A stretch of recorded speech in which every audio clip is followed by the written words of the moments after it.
What is up, gaming guys and gals? This is Dan, the old man, Team 520. I told you we were back and that I was going to be doing some more deck profiles. Well, here I am. I am doing a deck profile on the Scion to the Second Sun deck that I am going to be running at the Final Fantasy Fftcg Earth Crystal Cup in Phoenix, Arizona on September 14th.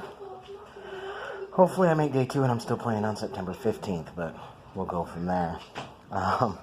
So here it is. We're going to start with the Scion forwards. So, 3 Urianger. Crucial piece. Not only is he a Scion, so he allows you to hit that maximum power on Ida and Y'shtola, but you have a monster in the break zone. It doesn't matter what color. You play it onto the field. So, he's a crucial piece of the deck. Ida. Ida is the biggest power hitter of the deck. Really good. She gains 2,000 per Scion of the 7th Dawn forward or backup that you have on the field. And then when she attacks, you deal half of her power in damage to a doll forward. So she's one of the critical pieces. 3 Papalymo. Simple. He searches you, Ida. He's got the EX burst, so whether he goes into the break zone or you play him onto the field, he's searching you, Ida. And whenever she does damage of any kind, you increase that damage by 2,000. So if he's on the field, say she's at 12,000, and you swing and you deal 6,000 to an opponent's doll forward, he makes it 8,000. One of the what I call the Chibi Tancred. It's the Opus 7 Tancred. 3 drop, 6,000. When Tancred enters the field, choose 1 forward. Opponent controls, dole it. So that already is really good. Allows your Scions to get through. And then when Tancred enters the field until the end of the turn, if the CP paid to play, basically, if you only use Scion backups to pay for him, he gains 2,000 power haste and first strike. So he becomes bigger. And he's going to have haste because of Alice, so, but we're getting into that. She's in the backups. We're going to do the 4-drop Tancred. If you control a job sign of the 7th Dawn other than Tancred, Tancred gains 1,000 power. So as long as you have even a backup sign of the 7th Dawn on board, he's a 9,000 for 4. And then if Tancred receives damage while dull, the damage is reduced by 2,000 instead. So, big beater that's hard to get rid of. Y'shtola.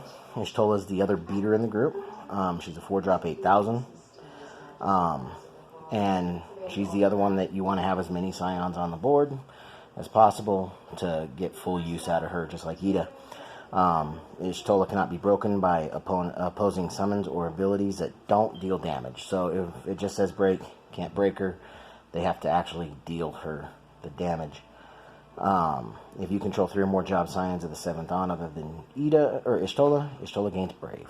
So if you have 3 or more other than her, she doesn't dull when she attacks. And then when Y'shtola attacks, choose 1 forward opponent controls. If you control 5 or more job Scions of the 7th Dawn other than Y'shtola, deal 8,000 damage to it. So more removal. Now we're going to go on to the non-Scion forwards.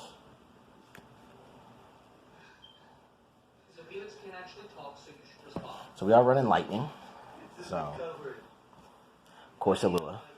Alua's really good with evasion. So during each turn, when Alua is chosen by your opponent's summon or ability, the first time in that turn, cancel its effects. So she avoids summons and abilities once per turn. And then her S abilities, you activate all forwards you control, then they gain haste. Until the end of the turn, all forwards opponent controls lose 2,000 power until the end of the turn. So, say you've swung out, and she's also got haste.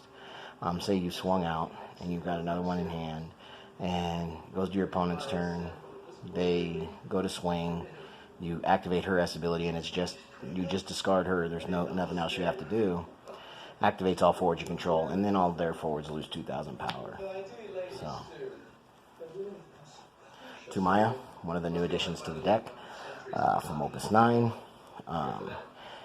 She's the lightning version of Wall, and she works real well with Wall. At the beginning of your attack phase, select one of the 3 actions, and basically if you've taken 5 points of damage or more, you can choose 2 of the actions. You choose 1 forward until the end of turn. It gains 1,000 power on first strike. Choose 1 forward, dull it, or choose 1 category Mobius forward. Other than Maya, it gains haste until the end of the turn. So she can give Wool haste, because we are running 2 Wolves.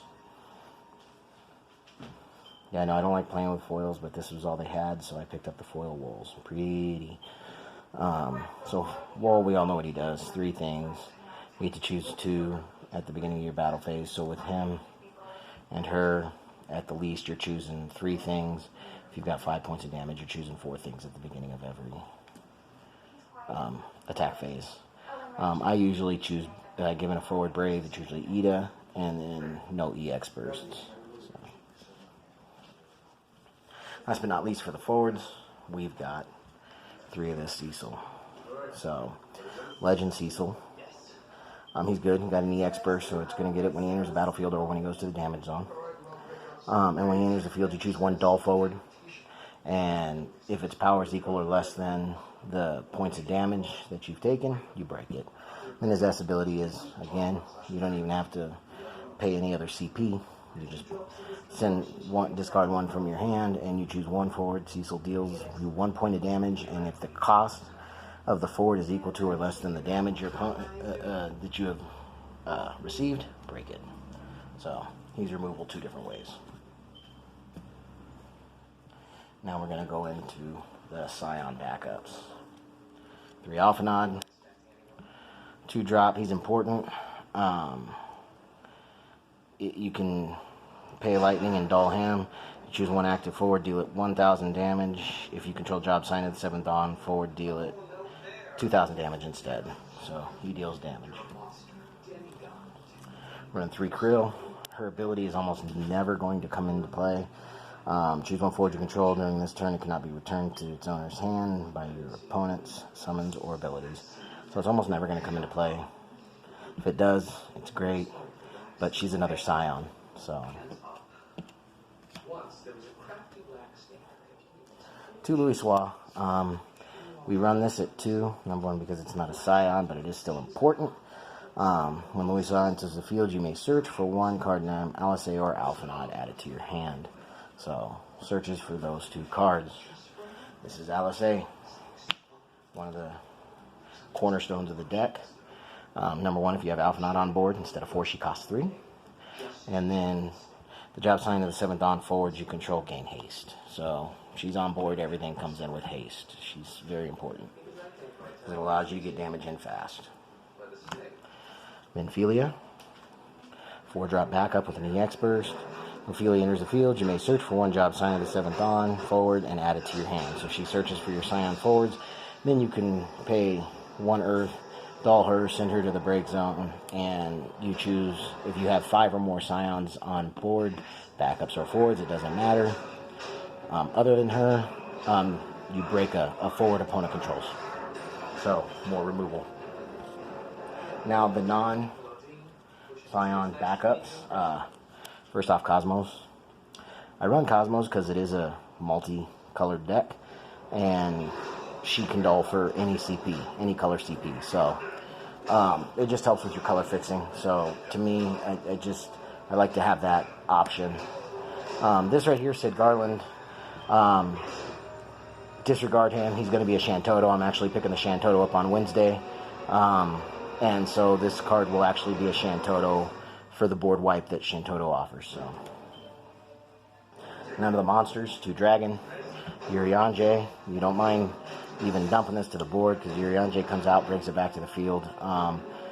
You pay a lightning, put dragon in the break zone. You choose 1 monster 4 or less, break it. Pay 1 colorless and a lightning, put dragon in the break zone. Choose 1 forward, break it. So that's what you're mostly going to use. It's removal. I actually have to thank Kurt Richter from Phoenix for this next edition.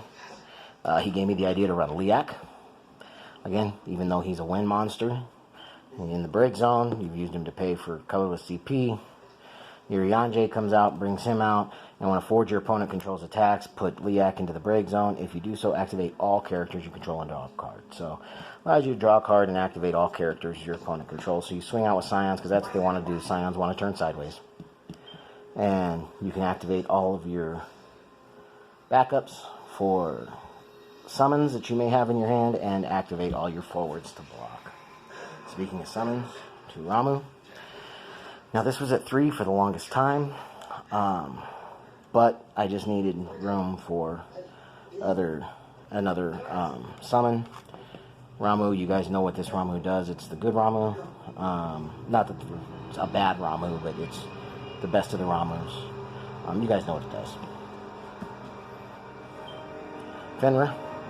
So Fenrir's still in the deck because Veritas is still a thing. So you hit Veritas with Fenrir, you're still going to get hit with Veritas has entered the ETB, but he won't go to the break zone when he leaves the field, so you're not going to get hit with his when he goes to the break zone ability, so saves you one way there. So Fenrir's still in there.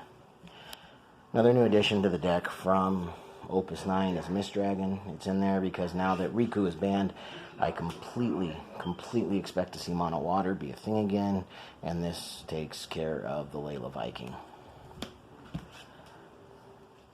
And last but not least, Bahamut Zero. It's a one-of, because when decks have ways to get around his ability, choose one active forward opponent controls, break it, dull all the forwards opponent controls. So, if it gets through, this will win you games, especially with Scions, with everything coming in with haste. You need to push for those last couple of points of damage. You drop this, you break something, and then you dull everything else. So guys, that's my Scion of the 7th Dawn for the Earth Crystal Cup deck profile. If you guys have any comments or any ways to that you think I might improve it, go ahead and let me know. Thanks.